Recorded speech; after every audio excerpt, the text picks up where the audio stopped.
जिंदाबाद जिंदाबाद नितिन नवीन जिंदाबाद जिंदाबाद जिंदाबाद नरेंद्र मोदी जिंदाबाद जिंदाबाद दिलीप सिंह जिंदाबाद जिंदाबाद जिंदाबाद बोलो बोलो भारत माता की जय भारत माता की जय वंदे मातरम वंदे मातरम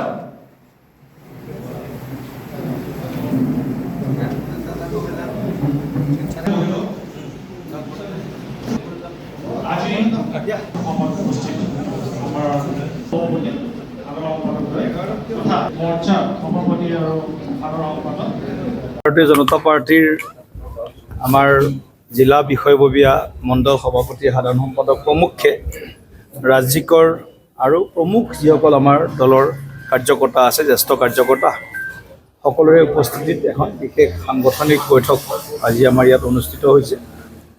BTCত চৰকাৰ পৰিৱৰ্তন হোৱাৰ পিছত আমাৰ দলে সাংগঠনিক যি গতিবিধি আছে সেইখিনি চলাই আছে, লগতে ট্ৰিপল ইঞ্জিন চৰকাৰৰ যি কাৰ্যসূচীসমূহ আছে জনহিতৈষী কাৰ্যসূচীবিলাক কাৰ্যক্ৰমবিলাক আগবঢ়াই লৈ যোৱাৰ বাবে আমাৰ দলেও চেষ্টা কৰি আছে।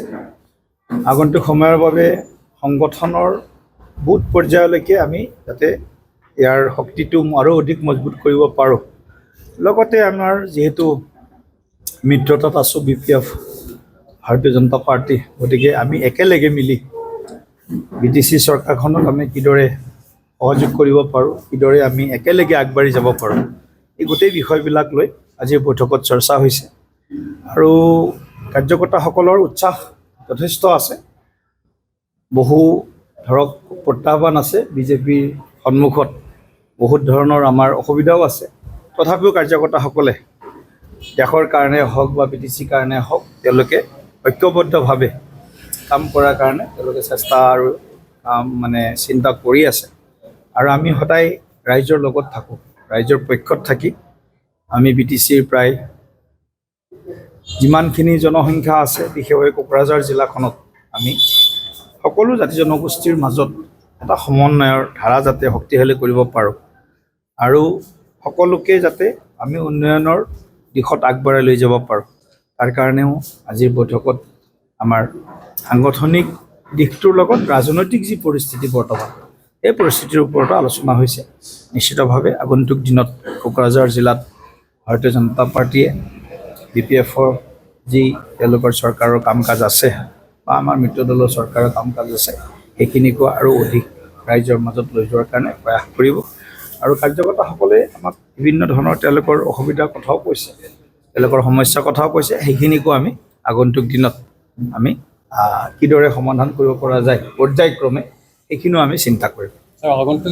নিৰ্বাচন নগাঁও লোকসভাৰ হ'ব, গতিকে আমি ইতিমধ্যে আমাৰ বুথ পৰ্যায়ত ইয়াৰ যি মেনেজমেণ্ট বা প্ৰবন্ধন এইবিলাক কাম আমি আগবাঢ়ি লৈ গৈ আছোঁ।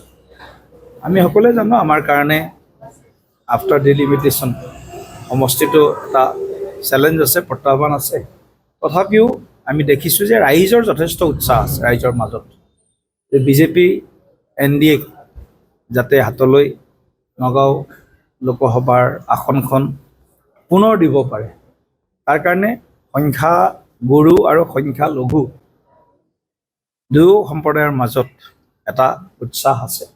আৰু বিগত সময়ত আমি দেখিছোঁ যে নগাঁও কেইবাবাৰো তাৰ পৰা BJPৰ সাংসদ জিকিছে, আৰু সেইকাৰণে এইবাৰ সংখ্যালঘু ৰাইজৰ মাজতো আমি এটা আগ্ৰহ ব্যক্ত কৰিছোঁ আৰু ৰাইজো ওলাই আহিছে। বিগত সময়ত বহু ধৰণৰ জনপ্ৰতিনিধি একদম পঞ্চায়ত মেম্বাৰৰ পৰা আঞ্চলিক পঞ্চায়তৰ সদস্যলৈকে জিলা পৰিষদৰ সদস্যলৈকে তেনেকুৱা বিভিন্ন ৰাজনৈতিক দলৰ প্ৰতিনিধিসকলে BJP দলত যোগদান কৰিছে, বিশেষভাৱে সংখ্যালঘু অঞ্চলবিলাকত।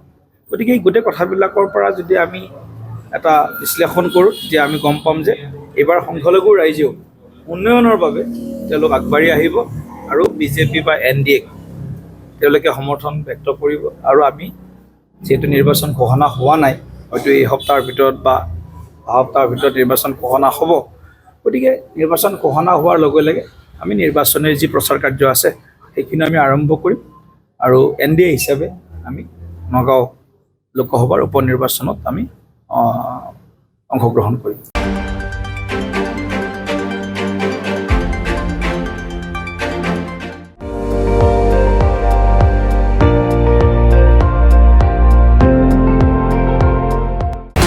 আপুনি চাই আছে ND24 সৰ্বশ্ৰেষ্ঠ নহয় সৰ্বোত্তমৰ দৌৰ।